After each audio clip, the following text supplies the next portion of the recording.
everyone, and welcome to my channel, simplydaisy. So today I have with me Emily, Molly, Clara, and we're going to be filming a video to help absolute beginners.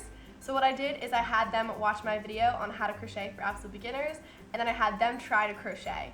And so these two have never crocheted before, so I had them try and crochet, and then I helped them with any problems that they had. So let's get started. We're not. My hands are too sweaty. Stop crying. Help it. It's so funny. Hey, that was one. It's a braid. Why are we just braiding? It's just a very loose single crochet. Yikes. Okay, go way back. Go way back. So up first is my friend Molly, and this is a clip of her doing chains after watching the video and prior to any help. So as you can see, she is doing the proper chain technique where she's putting her crochet hook on the left side and pulling through. But then when she tries to pull through, she's really struggling because her loop is very tiny. Another thing that you can notice is that her left hand, her thumb, and middle finger are positioned about 3 inches away from the hook. And so her right hand has to do more work and move further, which makes it a lot harder for Molly to crochet effectively. The problem with having tight stitches is that it's harder to fit your crochet hook into those really tiny stitches as you keep going, which makes single crochet and double crochet really hard as you're trying to fit it through those really tiny holes. Now Molly's crocheting after I've told her how to improve, and so the first thing is she has increased the size of her loop.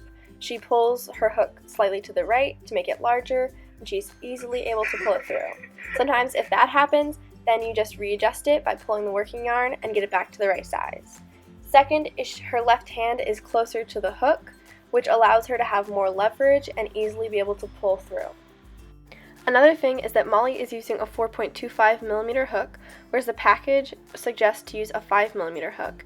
And when you use a larger hook, you are more easily able to grasp the yarn with that large hook. So this is Molly's crochet afterwards, and as you can see, the stitches are a lot larger, which is going to be easier when she starts doing single crochet.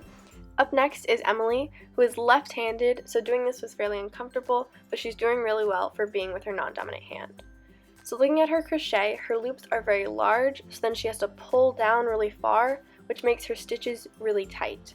And then if you can see, with her left hand, she's holding the working yarn with her thumb and pointer finger, as opposed to properly draping the working yarn over her straight pointer finger, and then holding the rest of the chains with her thumb and middle finger, which would give her more leverage.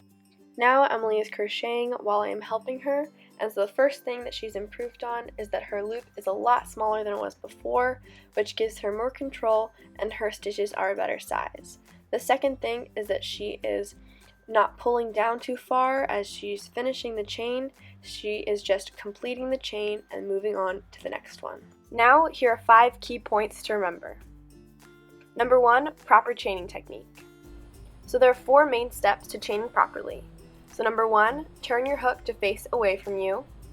Number 2, put your hook on the left side of the working yarn attached to your left hand. Number 3, turn your hook to the right until it faces your left hand. 4, pull the hook down until the hook passes through the loop. Number 2, use the recommended hook size. All yarn packaging is different, but on the package, find the recommended hook size and use the same size or a similar size. Number 3, proper left hand technique. There are 3 main steps. With your pinky, ring, and middle finger, grab the working yarn while your thumb and pointer finger are straight. Number 2, move your pointer finger under the working yarn and then over so it's wrapped around. Grab the chain, tail, or whatever you're working on with your thumb and middle finger while your pointer finger is still straight. Number 4, proper loop size. It's important that the loop around your crochet hook is big enough to fit your crochet hook and have a little extra room, so when you yarn over and pull through, it slides easily through with no struggle. You do not want your loop to be so big that there's lots of extra room, or so small that you can't fit your crochet hook through the loop. Number 5, move your left hand to adjust. After 2 to 3 stitches, or about 1 inch of crochet, move the thumb and middle finger of your left hand closer to the hook to increase your leverage so your right hand has to do less work. Thank you so much for watching this video. If you liked it, please give it a thumbs up. Please subscribe to my channel down below, and I'll see you next time. Bye. Can I talk in a British accent? No. Hello, chaps. I'm Emily Lilac. No, not like that, because that's where my head is going to be. Hey, welcome to my crib, y'all. This is my crib.